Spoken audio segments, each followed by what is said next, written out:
Welcome back. People with epilepsy know seizures have the ability to reach in and wreak havoc with every aspect of life. Many of these people can't drive, work, or even be left alone for fear that a seizure will come and create a potentially dangerous situation. A new implantable device, however, is helping many patients get a new and better grip. Here's Dr. Daniel Robertson.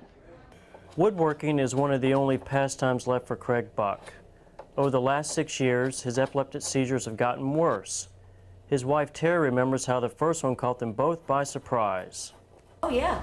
Oh, we just came home from dinner one night and he had a seizure. I'd never seen one. I didn't know what it was. I called 911. They came out, couldn't find anything wrong with him. But there was something wrong: epilepsy. Craig's first grand mal seizure came 1 year after his initial seizure. A grand mal seizure is when someone loses consciousness. After that happened, Craig's seizures came more frequently. Sometimes they would come one right after another, and one time Craig had 17 successive seizures. I call them cartoons. I don't know how else to describe it. It's just a bunch of stuff that rambles through my head that doesn't make sense. It's not really like Mickey Mouse or anything running through my head. It's just a bunch of mumbo jumbo that runs through my head that doesn't make any sense. Seizures happen when there's a brief disturbance in the way the brain's electrical system works. A surge of excessive electricity causes distortions in thinking or abnormal movements of the body.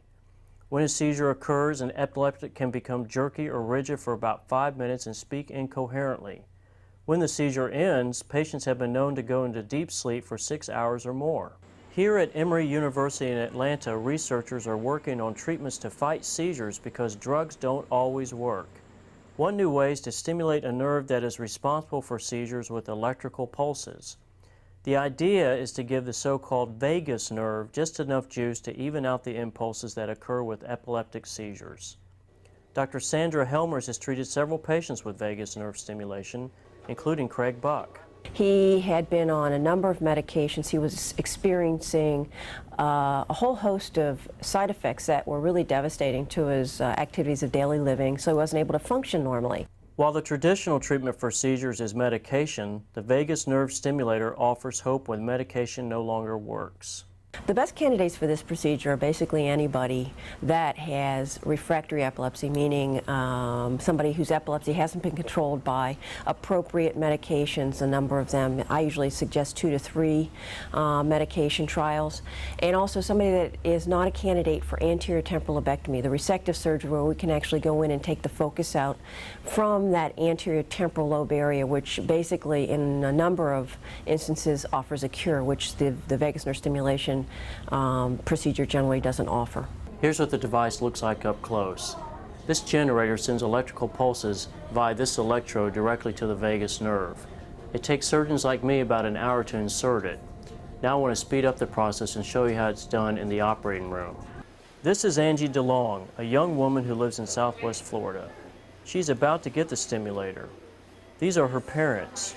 Because of Angie's seizures, they can almost never leave her alone. She wants to be very independent, and really in this condition she can't be totally independent. We can leave her alone for a half hour, but somebody has to be somewhere near.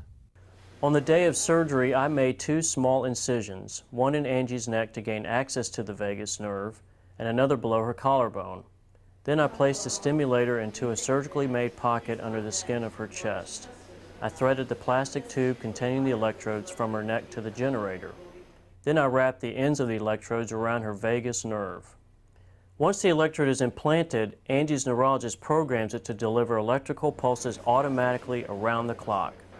Once it's working, every 30 minutes the implant gives her an electrical pulse for about 5 minutes. According to her parents, Angie developed epilepsy as a child. Here's your pad. This is Angie just a few weeks after getting her implant.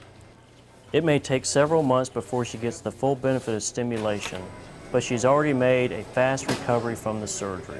More importantly, she may soon be able to stop taking mind-dulling drugs and awaken herself to a consciousness she has probably never felt. In Fort Myers, this is Dr. Dan Robertson reporting for Second Opinion. Finally today, a word about the flu.